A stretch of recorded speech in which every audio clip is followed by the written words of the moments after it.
Assalamualaikum warahmatullahi wabarakatuh. Hai pejuang UTBK, kembali lagi bersama kami di channel Bimbel MSC. Kali ini kita akan membahas soal UTBK Kimia tahun 2021 tentang larutan. Nah, ini perhatikan dulu ya soalnya. Oke, nah di sini ini diketahui jika 50 ml larutan CH3COOH atau asam asetat 0,2 m gitu ya dicampurkan dengan 50 ml larutan NaOH 0,1 m, maka pH campuran yang terbentuk adalah titik-titik gitu.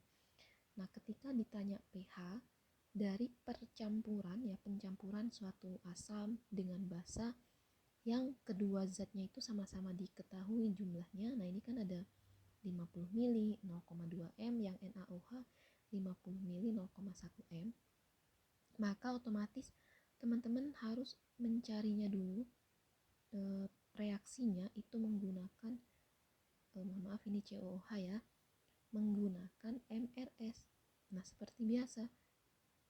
Jadi kalau misalkan CH3COONA, nah ini H2O. Jadi kalau misalkan ada penjumlahan dua zat, pereaksian dua zat gitu, maka pakai MRS. Nah, ini kita hitung dulu molnya di sini mula-mula berapa.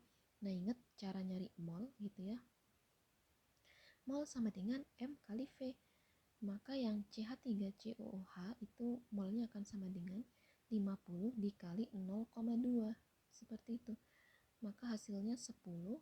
Nah, karena ini mililiter, maka satuannya 10 milimol. Seperti itu. Sedangkan yang NaOH itu 50 ml dikali 0,1, maka 5 milimol. Nah, ini kan belum terbentuk gitu hasilnya. Kemudian ini kita cari pereaksi pembatasnya.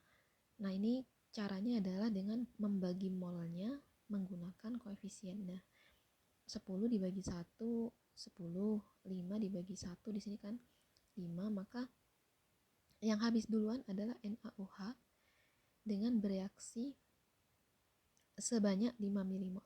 Seperti itu. Maka CH3COOH yang bereaksi itu juga sama, 5 milimol. CH3COONA-nya yang terbentuk juga 5 milimol. Kenapa? Karena koefisiennya ini sama-sama 1 gitu. Jadi yang bereaksi adalah koefisien dikalikan pembatasnya ini berapa mol. Seperti itu. Jadi kalau kita hitung di sini tersisa 5 milimol, yang sini tersisa 5 milimol gitu. Kemudian kita cari tuh pH-nya yang terbentuk berapa, seperti itu kan. Nah, jadi pH itu kan sama dengan min log konsentrasi H+. Nah, di sini kita belum tahu itu nilai H+-nya itu berapa. Seperti itu. Maka dicari dulu nilai H+. Nah, ini karena tersisa asam lemah dan garamnya, maka ini termasuknya larutan buffer. Kayak gitu, larutan pencampuran tuh kan ada dua, ada buffer sama hidrolisis. Nah, ini kalau sisanya itu asam lemah atau zat yang lemah, misalkan basa lemah gitu ya, dan garamnya, maka sama juga buffer juga. Seperti itu. Nah, cara mencari H+-nya kalau dalam larutan buffer itu sama dengan nilai Ka dikali mol asam, ya mol asamnya di sini mol CH3COOH dibagi mol basa konjugasinya atau sininya, garamnya ini ya.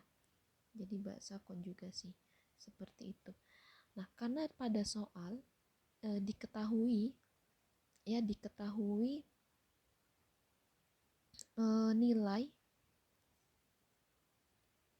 nilai pKa, maka kita ubah nih Ka ini menjadi pKa. Nah, kalau Ka-nya diubah menjadi pKa, maka H+ ini akan berubah menjadi pH.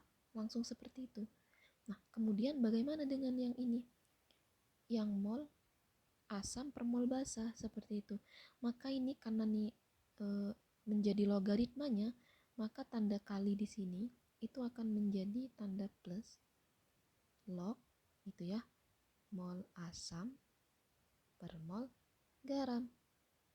Seperti itu.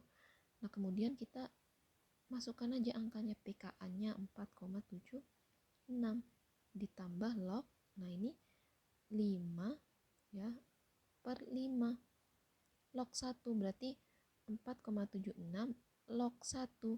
Log 1 itu berapa? Ya, log 1 itu sama dengan 0. Jadi 10 pangkat berapa sama dengan 0 gitu kan. Maksudnya logaritma itu kan.